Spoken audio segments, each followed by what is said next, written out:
कश्मीर पहलगाउँमा भएको घटनाले गर्दा सबै देशहरूमा एकदम दुखी बनाएको छ। आतंकवादीहरूले गर्दा पर्यटकहरूलाई निशान बनाएको रहेछ। यो आतंकवादी घटनाले गर्दा यस्तो दुखलाग्दो भिडियो आज देशभरि छाएको छ कि हेर्न सक्नुहुन्छ। यो भिडियो हेरेर कसको मन नरोला र। खै एकजना महिलाले चटपटे खाँदै गर्दा साइडमा उहाँको श्रीमान हुनुहुन्थ्यो।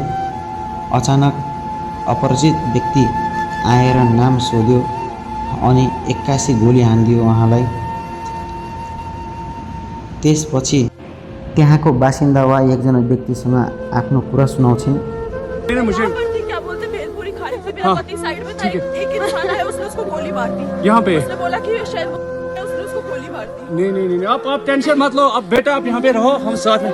यो भिडियो देखिसकेपछि एकजना व्यक्तिले उहाँलाई मद्दत गर्न खोज्नुहुन्छ। त्यसपछि यस्तो दुखलाग्दो भिडियो आइपुग्छ। एकजना रातो ड्रेस लगाएर आइराख्नु भएको हुन्छ। त्यो ठाउँमा आतंकवादीहरूले गोली चलाउँछन्। गोली चलाइसकेपछि उहाँको लोग्नेलाई गोली लाग्छ। गोली लागिसकेपछि प्लिज मेरो लोग्नेलाई बचाइदिनुहोस्, मेरो लोग्नेलाई बचाइदिनुहोस् भन्छ। मैडम, ये जो भहीद साहब है प्रेसिडेंट, आप टेंशन मत लो। मेरे पति को बचा लो। हम बचा देगा, कोई बात नहीं। भैया तो जब सिमन युवा डिजाइन किया है। ठीक है हम बंद। त्यहाँको भिडियो हेरिसकेपछि एकजना त्यहाँको बासिन्दा एकजना व्यक्तिले के भन्दै हुनुहुन्छ कि कहाँ हुनुहुन्छ म्याडम, हजुरको श्रीमान कहाँ हुनुहुन्छ? खोज्दै जाने क्रममा उहाँको श्रीमानलाई गोली लागेर कुर्सीमा लटपटिएको उहाँले देख्नुहुन्छ।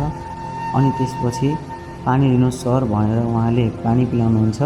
अनि नआतिनुहोस् मेरोमा, हामी छौँ, हामी तपाईँलाई हेल्प गर्छौँ भन्दै अगाडि बढ्नु। क्या हुआ इसको, क्या हुआ? एकदम गाह्रो भएको हुन्छ। Okay, don't worry. You okay? You need a water sir? Okay, first you give the hands water, drop of water, take a drop of water, sir, please. यस्तो खुनखार दृश्य देख्दाखेरि कश्मीरको पहलगाउँ भन्ने ठाउँमा आतंकवादीहरूको कुनामा खोजी नीतिको एकदम चर्चा भइरहेको छ। जुनसुकै ठाउँमा उनी लुकेर बसे पनि उहाँलाई हामी खोजेर निकाल्छौँ भन्ने एउटा सरकारको भनाइ छ। त्यसपछि पनि एकजना दुखी महिला आफ्नो कुरा यसरी राख्छिन् कि कसको मन रुँदैन भनेर। सुन्नुहोस् है त। क्यों कर रहे हो आप? हम क्या हुआ है ऐसा बोलने के लिए आगे खड़े हो गए तो उनको डायरेक्ट इधर शूट किया। मेरे हस्बैंड बोले कि गोली मत मारो किसी को, हम रुकते हैं, नीचे झुकते हैं, कुछ नहीं करते। तो उनको भी पेट में गोली मारी।